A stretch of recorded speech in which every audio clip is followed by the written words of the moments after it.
कहने को तो हमारा देश कृषि प्रधान देश है, लेकिन आज हमारे देश में किसानों की स्थिति सबसे ज्यादा खराब है। पिछले 10 सालों में 80% किसानों ने खेती छोड़ दिया है। 50% किसान कर्ज में डूबे हैं। 10 साल में लगभग 1 लाख किसानों ने सुसाइड किया है। देश की गवर्नमेंट हर साल किसानों के लिए कोई ना कोई योजना लाता है, किसानों से वादे करता है, लेकिन सरकार की योजना और वादा भी किसानों को राहत नहीं दे पा रहा है।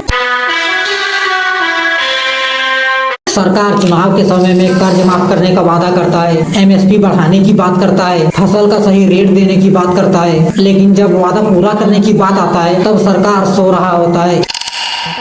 तो भाई आज बात करने वाले हैं इंडियन फार्मर की हालत की और जानेंगे कि देश का किसान खेती करना क्यों छोड़ रहे हैं। समझते हैं इस वीडियो में। ये आंकड़े बताते हैं कि 10 साल में 1 लाख किसानों ने देश में आत्महत्या की। भारत का किसान बंधनों में नहीं, भारत का किसान खुल करके खेती करेगा। जहाँ मन आएगा अपनी उपज बेचेगा, जहाँ ज्यादा पैसा मिलेगा वहाँ बेचेगा। देखिए, आजादी के समय भारत की जीडीपी में कृषि का योगदान 52% था, लेकिन अब ये घटकर 15% रह गया है। और 2014 के सर्वे में पता चला था कि खेती से परेशान होके भारत के 76% किसान खेती छोड़ना चाहते थे। उस टाइम देश के किसान कोई दूसरा काम करने को तैयार थे, लेकिन वो किसी भी हालत में खेती से छुटकारा पाना चाहते थे। उस समय 18% किसानों ने कहा था कि पारिवारिक दबाव के कारण वो खेती कर रहे हैं, वरना वो कब का खेती को छोड़ देते। दरअसल देश के किसान बिन मौसम बारिश, सूखा, बाढ़ और फसल पर कीटों का हमला और भारत सरकार की पॉलिसी से पहले भी परेशान थे और अभी भी परेशान है। सरकार हर साल बड़े उद्योगपतियों को फायदा पहुंचाने के लिए कोई ना कोई पॉलिसी लाता है, जिसकी वजह से किसानों को परेशानी होता है। उनको अपने अधिकारों को बचाने के लिए आंदोलन करना पड़ता है। अभी 2020 से 21 में 3 कृषि कानून के खिलाफ किसानों को लगभग 378 दिन प्रोटेस्ट करना पड़ा, तब जाके हमारे प्रधानमंत्री ने कृषि बिल को वापस लिया था। इसके अलावा भी 1 साल पहले किसानों को अपनी मांग को लेकर दिल्ली की सीमाओं में धरना देना पड़ा, तब जाके सरकार का नौटंकी खत्म हुआ। 2014 में जब मोदी जी पीएम कैंडिडेट थे, तब उन्होंने किसानों से कहा था कि आपका दर्द,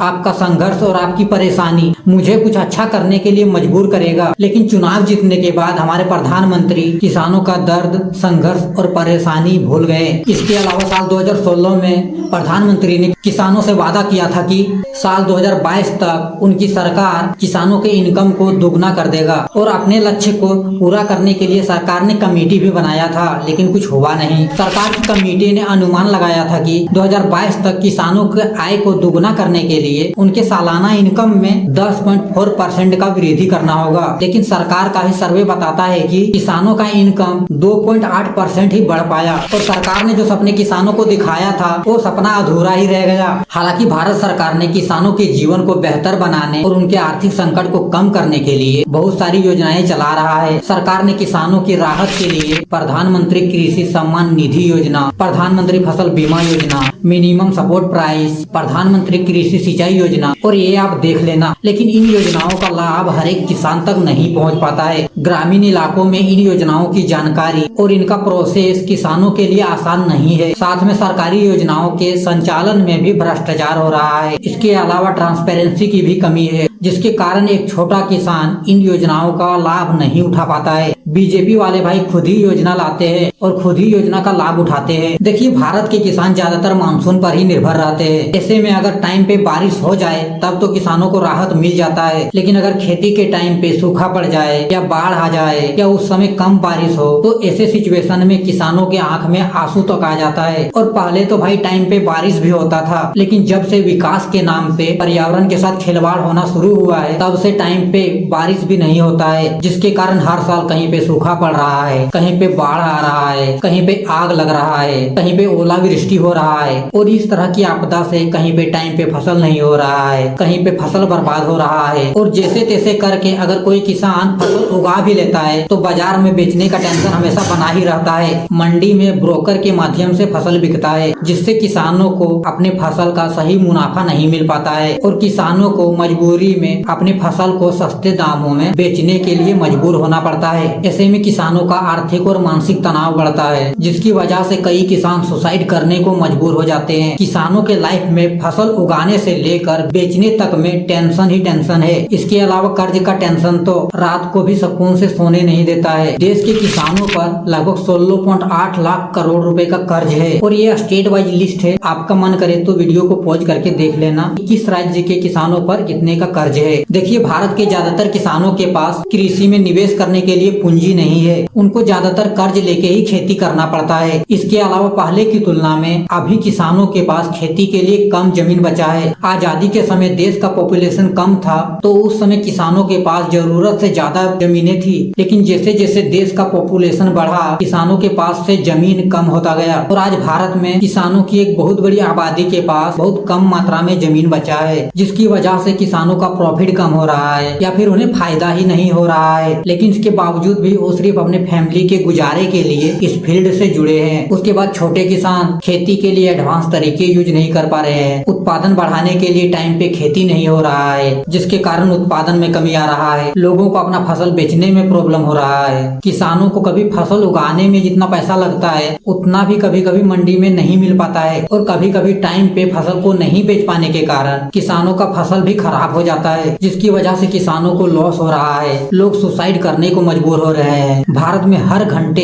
एक किसान सुसाइड करता है। पिछले 10 वर्षों में 1 लाख किसानों ने सुसाइड किया है। एनसीआरबी के डेटा के अकॉर्डिंग 1995 से 2014 तक में 2,96,438 किसानों ने सुसाइड किया था। वहीं 2014 से 2022 के बीच में 1,04,74 किसानों ने सुसाइड किया है। और ये जो सुसाइड का डेटा है वो तो एनसीआरबी को जो राज्य सरकारों ने दिया है उसका रिकॉर्ड है। लेकिन बहुत बार ऐसा होता है कि स्टेट गवर्नमेंट बदनामी से बचने के लिए या सिचुएशन ज्यादा क्रिटिकल ना हो इसके लिए आत्महत्या के आंकड़े में भी हेरफेर करता है या सुसाइड के डेटा को दूसरे कैटेगरी में डाल देते हैं। छत्तीसगढ़, महाराष्ट्र, मध्य प्रदेश इन राज्यों में तो आत्महत्या के डेटा के साथ भी हेरफेर करने का आरोप है। और किसानों का इस तरह की हालत देख के कोई भी बच्चा किसान नहीं बनना चाहता है और ना ही कोई बाप अपने बच्चे को खेती के लिए बोलता है। आज लॉयर का बेटा लॉयर बनने के लिए तैयार हो जाता है, डॉक्टर का बच्चा डॉक्टर बनने के लिए तैयार हो जाता है, इंजीनियर का बच्चा इंजीनियर बनने के लिए तैयार हो जाता है। लेकिन एक किसान का बच्चा कभी भी फार्मिंग करने के लिए तैयार नहीं होता है। किसान पूरे देश को खिलाते हैं, लेकिन कभी कभी उन्हें अपने फैमिली की जरूरत के लिए सोचना पड़ता है। देखिए, किसानों के प्रॉब्लम को समझना और उनका समाधान करना जरूरी है